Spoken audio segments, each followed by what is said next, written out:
दोस्तों नमस्कार। के न्यूज़ के विशेष कार्यक्रम में आपका स्वागत है। मैं हूं मयूर जानी और ये कार्यक्रम हम हिंदी में करने जा रहे हैं इसलिए क्योंकि हमारे साथ जो मेहमान आज जुड़ने वाले हैं वो काफ़ी कंफर्टेबल है हिंदी में, और एक ऐसा केस सुप्रीम कोर्ट में जो चला और एक ऐसा निर्णय लिया गया सुप्रीम कोर्ट के द्वारा जिसको बड़ा ही महत्वपूर्ण मान सकते हैं, खास करके उस क्षेत्र में जिस क्षेत्र में अगर कोई ऑफेंस अगर रजिस्टर किया जाता है तो उस ऑफेंस में जमानत तक मिलने की गुंजाइश जो रूटीन बेल होती है वो मिलने की गुंजाइश भी बहुत कम होती है या तो नहीं के बराबर होती है। तो दोस्तों मामला ये रहा कि अहमदाबाद की एक कंपनी है, पी प्रफुल्ल भाई एंड कंपनी करके नाम है उसका, और ये कंपनी जो है वो फार्मास्यूटिकल्स के बिजनेस में लिप्त हैं और इनका काम होता है कि ऐसे बहुत सारे ड्रग्स जो लाइसेंस के तहत वो खरीद भी सकते हैं, उसका ट्रेडिंग भी कर सकते हैं। और हम जानते हैं कि बहुत सारे ऐसे ड्रग्स हैं जो विदाउट लाइसेंस आप अपने पास नहीं रख सकते या उसका व्यापार भी नहीं कर सकते। तो ये जो कंपनी है इसने एक ड्रग्स जो है वो खरीदा था और उसको दिया था जयपुर में, एक राजस्थान में एक कंपनी को, और उस ड्रग का नाम है एसिटिक। मैं पूरा अभी याद करने की कोशिश कर रहा हूँ लेकिन अभी मुझे पूरा ठीक से याद नहीं आया, लेकिन मैं बताऊंगा आपको। और हमारे जो एडवोकेट साहब हैं सुप्रीम कोर्ट के वो तो बिल्कुल उसको बता पाएंगे क्योंकि थोड़ा टेक्निकल टर्म है। पर वो ड्रग्स ऐसा था कि जो विदाउट लाइसेंस नहीं रख सकते हैं, और इसका एक और भी एक कायदा या कानून है कि उसके लिए आपको एक यूआरएन नंबर चाहिए, यूनिक रजिस्ट्रेशन नंबर। तो वो अगर आपके पास नहीं है तो भी आप इसको अगर लेते हैं या खरीदते हैं या इसके साथ कोई भी ताल्लुक़ रखते हैं तो आप पर ऑफेंस बन सकता है। और आप जानते हैं, जैसे मैं पहले कह चुका हूं कि हमारे यहाँ भले ही नशीले पदार्थों को लेकर जो कायदा या कानून बना है वो बहुत लेट बना, 1985 में बना, लेकिन उसके बाद उसको इस तरह से बनाया गया है कि उसमें बहुत सारी चीज़ें जो हैं उसके अर्थघटन इंटरप्रिटेशन जो है वो स्पष्ट नहीं है, और उसके चलते बहुत सारे मामलों में ये हमको जानने को मिलता है कि जो केस रजिस्टर होते हैं उसमें कुछ ऐसा भी होता है कि जो लोग कसूरवार नहीं हैं वो भी विदाउट बेल उनको जेल भुगतनी पड़ती है। और बहुत सारे ऐसे भी केस सुनने में आते हैं जिनमें लोगों की कैरियर, उनका व्यवसाय, उनकी प्रतिष्ठा, हर चीज़ जो है वो दांव पे लगती है। कई जगह ये देखा जाता है कि वो ख़त्म सी हो भी जाती है। तो ये पूरा केस क्या रहा और कैसे सुप्रीम कोर्ट ने ऐसी तो क्या दलील की गई और ऐसा क्या सुन के सुप्रीम कोर्ट ने ये ऐसा महत्वपूर्ण, बहुत ही महत्वपूर्ण निर्णय लिया कि जो पी प्रफुल्ल भाई एंड कंपनी जो थी जिन पर ये ऑफेंस था और इनको जो है वो अग्रिम जमानत मिली। मैंने कहा कि रूटीन में भी जमानत मिलना मुश्किल होता है, नहीं के बराबर होता है संभावना, लेकिन इनको एंटिसिपेटरी बेल मिल गई, उनको ये अग्रिम जमानत मिली। तो मैं स्वागत करना चाहूँगा, शुतंजय भारद्वाज जी हैं, सुप्रीम कोर्ट के एडवोकेट हैं। ये शुतंजय जी और उत्कर्ष दवे, ये दो एडवोकेट थे, उन्होंने मिलके ये केस जो है वहाँ पे सुप्रीम कोर्ट में रखा था। तो शुतंजय जी आपका बहुत बहुत स्वागत है के न्यूज़ में। बहुत बहुत धन्यवाद आपका जी और आपके दर्शकों को बताना चाहूंगा हमारे साथ एक और वकील थी, नुपुर कुमार। तो हम तीनों ने मिलकर ये केस जी किया। जी जी जी बिल्कुल बिल्कुल बिल्कुल। तो आप तीनों ने मिलके ये एक केस जो है वो लड़ा और आपने जो दलीलें की उन दलीलों के चलते अब ये एक ऐसा एक निर्णय हुआ कि जिसमें अग्रिम जमानत भी इस मामले में आपके क्लाइंट को मिल पाई। तो ये बड़ा, मतलब मेरे हिसाब से, मैं लॉ का स्टूडेंट तो नहीं रहा हूँ लेकिन मैं जिज्ञासावश बहुत कुछ पढ़ता रहता हूँ। तो अगर मैं कहीं गलत कुछ बोल रहा हूँ तो आप मुझे बिल्कुल टोकिएगा, क्योंकि जर्नलिज्म करते करते बहुत सारे कोर्ट केसेस कवर किए हैं तो थोड़ी बहुत समझ है, लेकिन आप एडवोकेट हैं तो आपसे तो मुझे अगर कहीं गलती हो तो आप बिल्कुल टोक सकते हैं मुझे। तो मैं जो समझ रहा हूँ वो ये है भारद्वाज साहब कि ये जो एनडीपीएस एक्ट है इसमें जहाँ तक मेरी समझ है कि यहाँ तो आपको बेल तक नहीं मिलती। मतलब अगर आप पर ऑफेंस अगर रजिस्टर हो जाता है या आप कहीं आरोपियों की सूची में आपका नाम आ जाता है तो फिर ऑफेंस इस तरह का है, ये कानून इस तरह का है कि वहाँ बेल नहीं मिलती है। अब यहाँ तो आप जो हैं आपने दलील की और इसमें आपके क्लाइंट को एक अग्रिम जमानत, एंटिसिपेटरी बेल मिल गई। तो अगर आप हमारे दर्शकों को बताएं कि ये क्या पूरा मामला था। पर उससे पहले मैं चाहूँगा कि आप ही के साथी हैं उत्कर्ष दवे साहब, तो उन्होंने भी जो है, क्योंकि वो हमारे साथ जुड़ नहीं पाए, वो ट्रैवल कर रहे हैं, तो उन्होंने हमसे बात की थी और उस केस के बारे में उन्होंने अपनी जो बात रखी है। तो हम चाहते हैं कि पहले वो जो है वो हम दर्शकों को सुना दें। કાયદાની જોગવાઈ જોવા જઈએ તો સંપૂર્ણ એનડીપીએસ એક્ટ એટલે કે narcotics drugs and psychotropic substance act 1985 ના રેગ્યુલેશન ઓફ કંટ્રોલ્ડ સબસ્ટેન્સીસ 2013 ના ક્લોઝ 4 પ્રમાણે સમગ્ર કાયદામાં ક્યાંય પણ ટેમ્પરરી યુઆરએન નંબર કે પરમનન્ટ યુઆરએન નંબરની તફાવતનો ઉલ્લેખ કરવામાં આવેલ નથી. આ અમારી પહેલી આર્ગ્યુમેન્ટ સુપ્રીમ કોર્ટમાં રહેલી.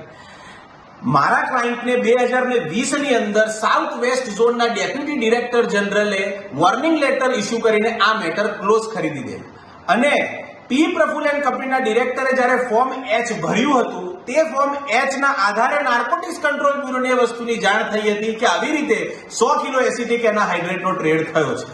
આ સંપૂર્ણ આર્ગ્યુમેન્ટ્સો સાંભળીને નામદાર સુપ્રીમ કોર્ટે આજ રોજ પી પ્રફુલ્લ એન્ડ કંપનીના ડિરેક્ટરોને અગોતરા જામીન આપેલ છે. तो ये हमने सुना कि उत्कर्ष दवे जी ने क्या कहा, गुजराती में वो बोल रहे थे और हम अब आपके पास आएंगे भारद्वाज साहब, ये जानने की कोशिश करेंगे ये पूरा केस क्या है और कैसे आपने इस केस को जो है लड़ा और ये फिर जो आप डिसीजन लेके आए हैं तो उस पर अगर थोड़ा विस्तृत में बताएं हमारे दर्शकों को. जी धन्यवाद मयूर जी. उससे पहले अगर आपकी अनुमति हो मैं वो बेल कितनी मुश्किल है एनडीपीएस में उस पर एक दो बातें कहना चाहता हूँ क्योंकि आपने उससे शुरुआत की. बड़ी इंपॉर्टेंट ये बात है समझना कि एनडीपीएस का जो लॉ है ये किस तरह से बेल को मुश्किल या आसान करता है. और आमतौर पर इंप्रेशन यही है कि एनडीपीएस एक्ट लगते ही बेल मिलना तो लगभग नामुमकिन है. तो क्या है कि एक सेक्शन है सेक्शन 37 एनडीपीएस एक्ट जो दो बातें उसकी बड़ी इंपॉर्टेंट है. एक ये वो कहता है कि किसी भी अक्यूज्ड को कुछ पर्टिकुलर केसेस में यानी कुछ गुनाहों के लिए, सारे गुनाहों के लिए नहीं, कुछ गुनाहों के लिए बेल तभी दी जाएगी जब जज ये सोचेगा कि यानी जज के पास रीजनेबल ग्राउंड्स हैं ये सोचने के लिए कि जो अक्यूज्ड है वो इनोसेंट, वो गिल्टी नहीं है, उसने वो गुनाह नहीं किया. जब तक तो वो जो प्रिजम्पशन ऑफ इनोसेंस जिसके बारे में हम सुनते रहते हैं कि एक इंसान को किसी भी आरोपी को माना जाता है कि वो गुनहगार नहीं है जब तक साबित नहीं कर दिया जाता कि वो गुनहगार, उस प्रिजम्पशन को एकदम उलट दिया गया है एनडीपीएस एक्ट में. लेकिन इसके बारे में जो दो बातें समझने की हैं, पहली बात यह है कि ये सिर्फ कुछ ऑफेंसेस पे लगता है और उन ऑफेंसेस में एनडीपीएस एक्ट में दरअसल 3 तरह के अलग अलग सब्सटेंसेस डेल्ट विद हैं. एक है नार्कोटिक सब्सटेंस, एक है साइकोट्रोपिक सब्सटेंसेस जो आपके चरस गांजा वगैरह हैं, ये सब इन पहली 2 कैटेगरीज में आते हैं. लेकिन जो तीसरी कैटेगरी कंट्रोल्ड सब्सटेंसेस, जिस ड्रग का आपने नाम लिया एसिटिक एनहाइड्राइड जो हमारा क्लाइंट सप्लाई कर रहा था, वो ये तीसरी कैटेगरी में आता है कंट्रोल्ड सब्सटेंसेस.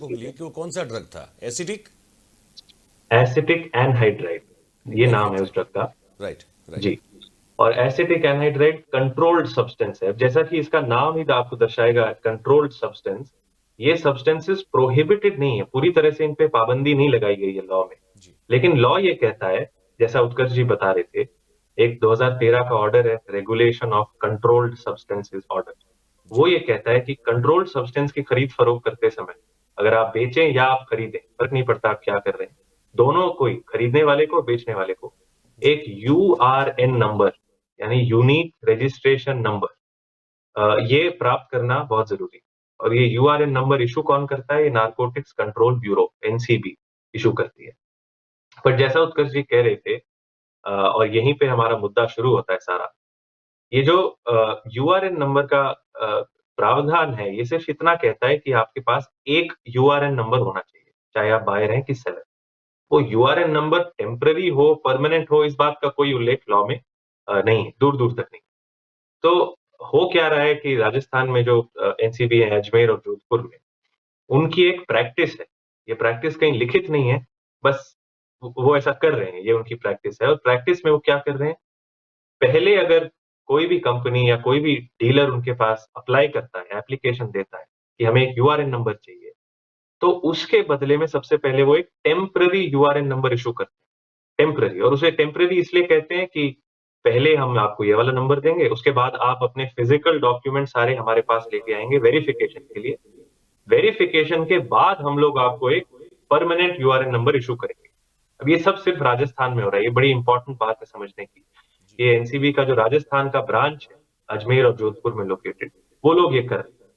अब हमारा जो क्लाइंट है वो गुजरात में बेच, दूसरी स्टेट में बेच, तो उसके पास कोई रीजन नहीं है ये सारी प्रैक्टिस जानने का.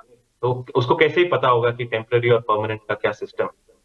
तो अब जैसा कि लॉ में रिक्वायर्ड है, जो एक गुजराती कंपनी है पी प्रफुल्ल, जिनका नाम आपने लिया, इनके पास यूआरएन नंबर है जो गुजरात की एनसीबी से इन्हें मिला।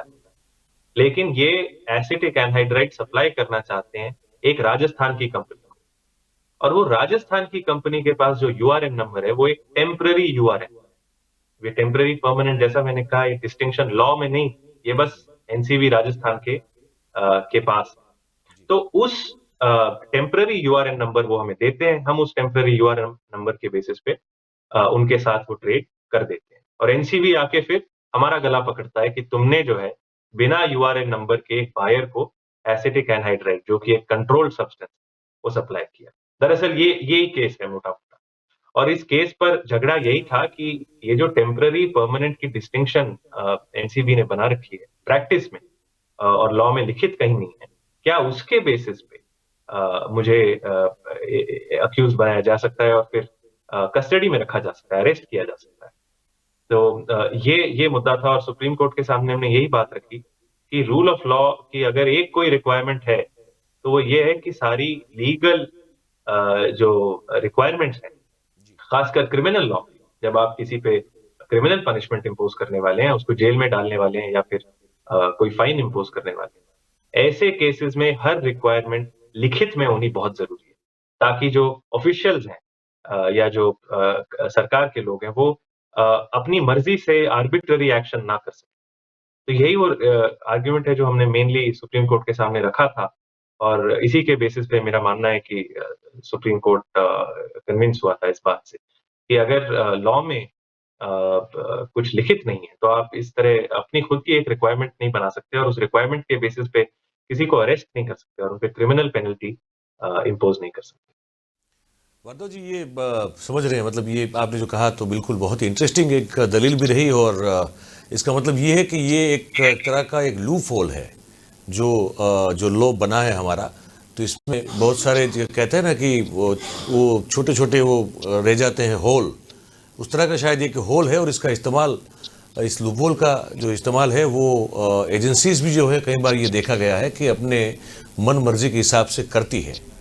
तो इसके परिणाम स्वरूप ये भी होता होगा कि बहुत सारे ऐसे, जैसे आपके क्लाइंट थे अभी, तो ना उनकी कोई ऐसी इंटेंशन हो, ना इनका कोई गलत करने का इरादा हो, कुछ भी ऐसा ना हो, लेकिन फिर भी हो सकता है कि ऐसे बहुत सारे किस्से हो चुके होंगे कि जिनमें उनको सजा भुगतनी पड़े या परेशान होना पड़े। तो ये भी क्या आपके ध्यान में है कि ऐसा कुछ पहले हुआ होगा, या इसका जो इंटरप्रिटेशन हो रहा है अब तक एजेंसी के द्वारा, तो क्या इस पर भी कुछ काम होना चाहिए as far as the applying the law is concern?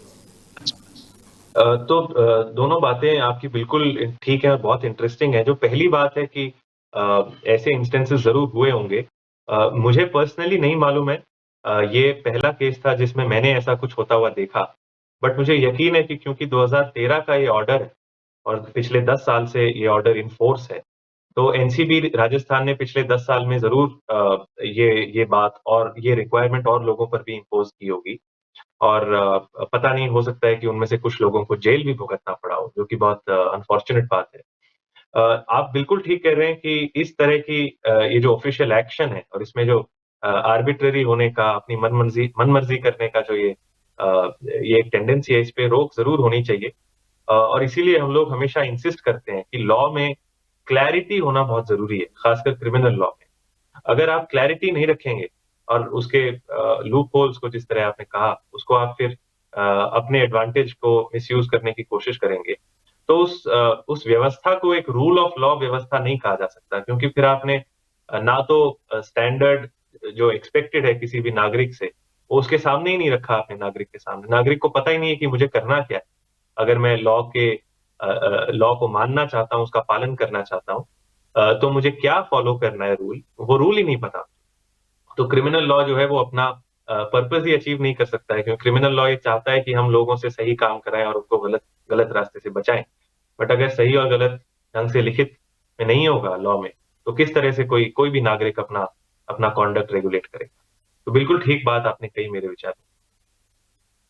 Bhardwaj जी, ये जो एसिडिक, मैं फिर भी अभी ठीक से बोल नहीं पा रहा हूँ, माफ कीजिएगा, क्योंकि I'm not used to pronounce certain technical names. पर ये जो सब्सटेंस है जो आपके क्लाइंट ने डील किया था, ये किस चीज़ में इस्तेमाल होता है? एसिटिक, फिर से मैं ठीक से नहीं बोल पा रहा हूँ, लेकिन वो क्या, किस चीज़ का इस्तेमाल क्या होता है इसका, इस चीज़ का?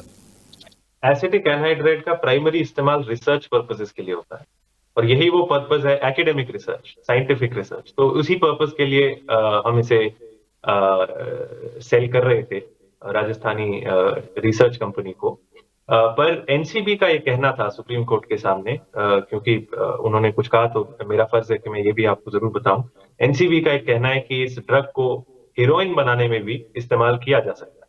ये अपने आप में हीरोइन नहीं है, लेकिन इसकी जो केमिकल कॉम्पोजिशन है उसको ट्वीक करके आप हीरोइन बना सकते हैं, ऐसा एनसीबी ने सुप्रीम कोर्ट के सामने रखा था। बट हमारा जो पर्पस था, ज्यादातर पर्पस एसिटिक एनहाइड्राइड का इन इट्स करंट फॉर्म सिर्फ रिसर्च पर्पस होता है, और इसे साइंटिफिक एडवांसमेंट के लिए यूज किया जाता है। एसिटिक एनहाइड्रेट, अब मैं ठीक से बोल रहा हूँ, ठीक है जी। अच्छा, तो ये एक चीज़ ये समझनी है आपसे कि जैसे मैं रिसर्च कर रहा था, कुछ समझने की कोशिश कर रहा था, तो पता ये चल रहा है कि 1985 तक कानून था नहीं इसको लेकर। क्या ये सही है जो मैं जो पढ़ रहा हूँ वो, कि जो नशीले पदार्थों को लेकर जो कोई कानून का जो एक संगठित कानून होना चाहिए, ऐसा कुछ था नहीं 1985 तक, ये सच है क्या?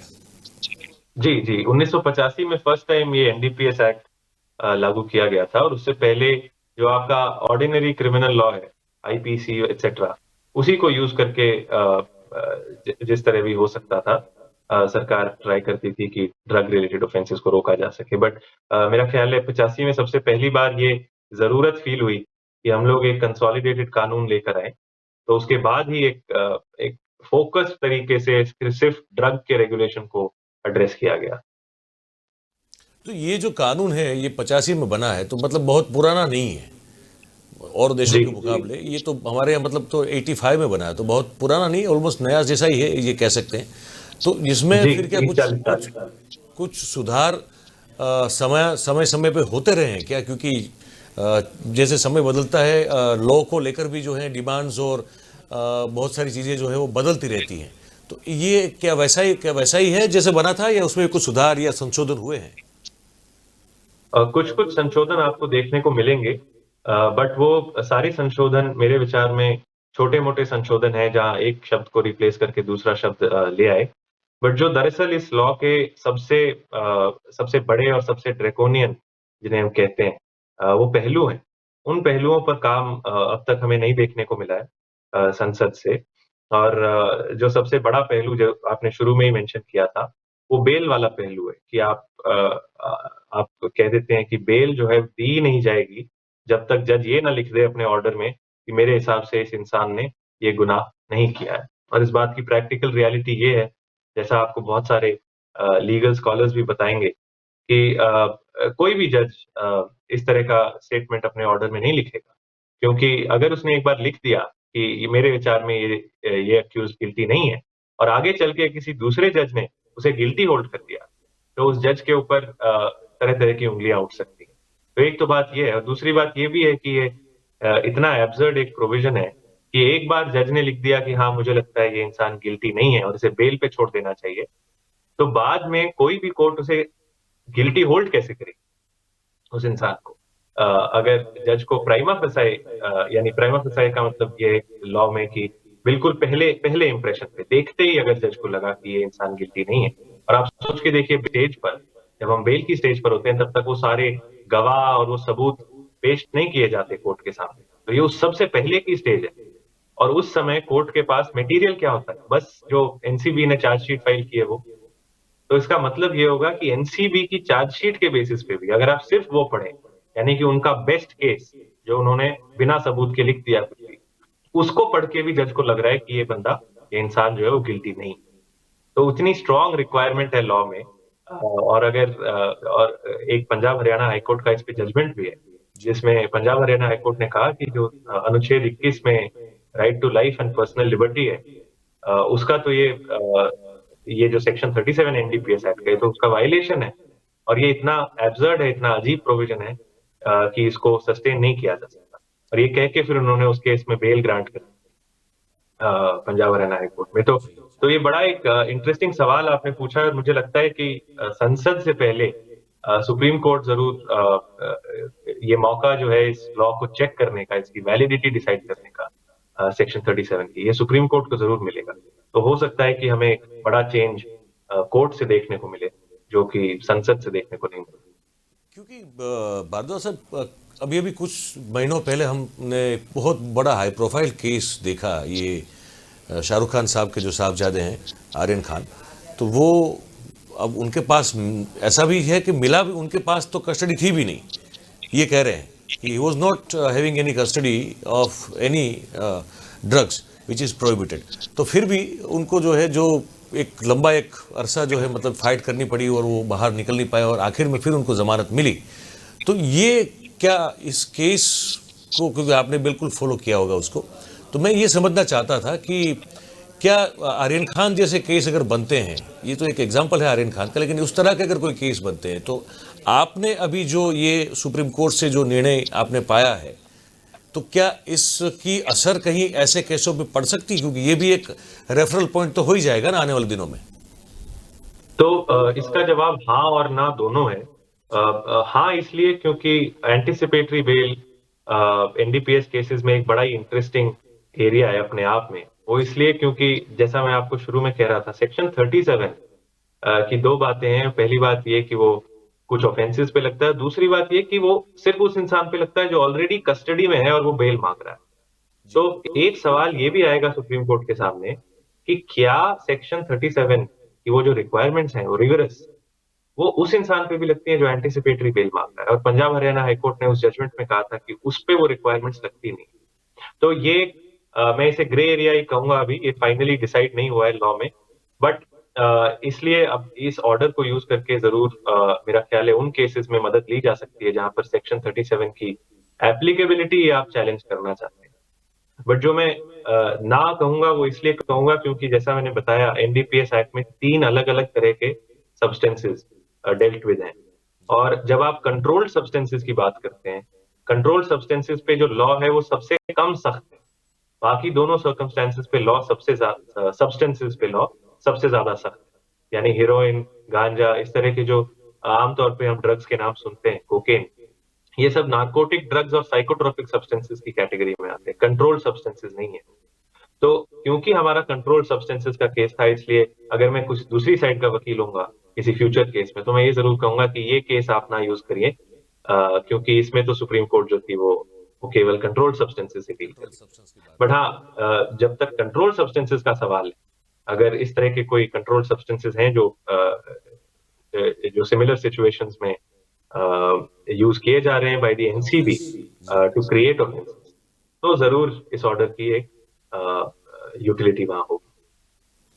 मैं हालांकि थोड़ा सा हमारे सब्जेक्ट से अलग है, पर मुझे थोड़ी लालच है क्योंकि अब आप बैठे हैं मेरे साथ, तो अगर संक्षिप्त में अगर बता दें, क्योंकि मुझे इसके बाद एक और सवाल भी पूछना है आपसे। पर ये थोड़ा ये समझना है कि क्या जो ये आर्यन खान वाला केस हुआ, तो वो आपको लगता है कि it was according to the books and according to the law only, कि उसमें कुछ आपको लगा कि बीइंग एडवोकेट के कुछ ठीक नहीं हो रहा था? देखिए, जो सबसे, खैर हमारा तो जो इम्प्रेशन है वो अभी जैसा मैंने बताया, बेल की स्टेज पर आपके पास मटेरियल कम होता है। तो अभी तक गवाह और विटनेस और एविडेंस और ये सब की स्टेज हुई नहीं, जब तक हमारे पास वो बेल का ऑर्डर आया। तो इस बात को ध्यान में रखते हुए मैं इतना ही कहूंगा कि जो 2-3 बातें उस केस की थी, जैसे एक था कि व्हाट्सएप मैसेजेस को जिस तरह से यूज किया जा रहा था, सुप्रीम कोर्ट खुद एक पिछली जजमेंट में ये बात बोल चुकी है बहुत क्लियरली कि व्हाट्सएप मैसेजेस पे इतना रिलाय नहीं किया जा सकता जितना कि सरकार कोशिश करती है रिलाय करने का। वो इसलिए भी है क्योंकि व्हाट्सएप मैसेजेस अपने आप में बड़ी अनरिलायबल सी चीज है, कोई भी कुछ भी लिख सकता है कभी भी, और उसके मतलब डिकोड करना और किसी को जेल में डाल देना सिर्फ इसलिए क्योंकि व्हाट्सएप पे उसने कुछ लिख दिया था, ये बात को सुप्रीम कोर्ट पहले भी एक केस में रिजेक्ट कर चुकी है। तो वो बड़ी एक मेरे लिए इंटरेस्टिंग बात थी उस केस में कि ऐसा लग रहा था पेपर्स पढ़ के और इनकी बातें सुन के, जो न्यूज में जो भी कुछ रिपोर्ट हो रहा था लीगल न्यूज में, कि एनसीबी का पूरा केस व्हाट्सएप पर आधारित था। तो बड़ी ये एक इंटरेस्टिंग बात थी, क्योंकि जैसा आपने कहा उनकी खुद की पोजीशन में कुछ नहीं मिला था। और पोजीशन जो है वो एनसीबी जो एनडीपीएस एक्ट है उसमें बड़ा की रोल प्ले करता है। पोजीशन, अगर आपके पास पोजीशन नहीं है तो बहुत कुछ बदल जाता है। तो ये कुछ बातें बड़ी इंटरेस्टिंग थी मेरे लिए। एक सवाल आपसे पूछना है भारद्वाज साहब कि अमेरिका जो है, ये कहा जाता है, हम लोग काफ़ी पढ़ते भी हैं सुनते भी हैं कि वॉर ऑन ड्रग्स जो है, जो रोनाल्ड रेगन ने 80s में घोषित किया था, उसके बाद लगातार वो चला। वहाँ जो डीईए है वो डीईए जो है उनका, वो एक ऐसी एजेंसी है जो लगातार इस पर फाइट करती है, और लैटिन अमेरिकन कंट्रीज से जो भी ड्रग्स का कारोबार होता है उन पर ये लोग बड़ी कड़ी नज़र भी रखते हैं, उनके कानून भी बड़े सख्त हैं। अब मुझे ये समझना है कि अगर हम कंपेयर करें हमारा जो कानून है, ये एनडीपीएस एक्ट जो है वो, और अगर हम अमेरिका जैसे या और कोई देश जो सख्त लड़ाई लड़ रहा हो, तो उसके मुकाबले हम कहाँ स्टैंड करते हैं लॉ को कंपेयर करते हुए? ये भी एक बड़ा इंटरेस्टिंग सवाल आपने पूछा है। मेरा अपना व्यू ये है इस पे कि लॉ में हमारे सख्ती में कोई कमी नहीं है। इनफैक्ट सख्ती तो कुछ ज़्यादा ही है, ज़रूरत से ही ज़्यादा है। जैसे आप सेक्शन 37 की बात कर लें तो उसमें एक बेल कंडीशन लगा दिया गया है जो इनोसेंट लोगों को भी फँसा सकता है। तो मेरे विचार में हमें ये नहीं सोचना चाहिए कि हमारा शायद लॉ जो है वो कम सख्त है। दरअसल ये बात सिर्फ एनडीपीएस कॉन्टेक्स्ट में नहीं, बहुत सारे और लॉज में भी आती है। और हर बार यही बात उभर के आती है कि पुलिस उस लॉ को इम्प्लीमेंट कितना अच्छा करती है, या सरकार जो है वो कितनी शिद्दत से ये कोशिश करती है कि हम सारे ऑफेंडर्स को बराबर तरीके से पकड़ें। ये नहीं कि कोई आर्यन खान है तो उनके पीछे हम ज्यादा जाएं या कम जाएं, और बाकियों के पीछे हम अलग अलग डिग्री में फॉलो करें उनके इसको। अगर वो इम्प्लीमेंटेशन शिद्दत से हो तो एक कम स्ट्रिक्ट लॉ भी ज्यादा इफेक्टिव है सोसाइटी में, क्योंकि लोग ये जानते हैं कि चाहे कि हम पकड़े जाएं, और हम पकड़े गए तो उसके बाद हमारे साथ कार्रवाई होगी।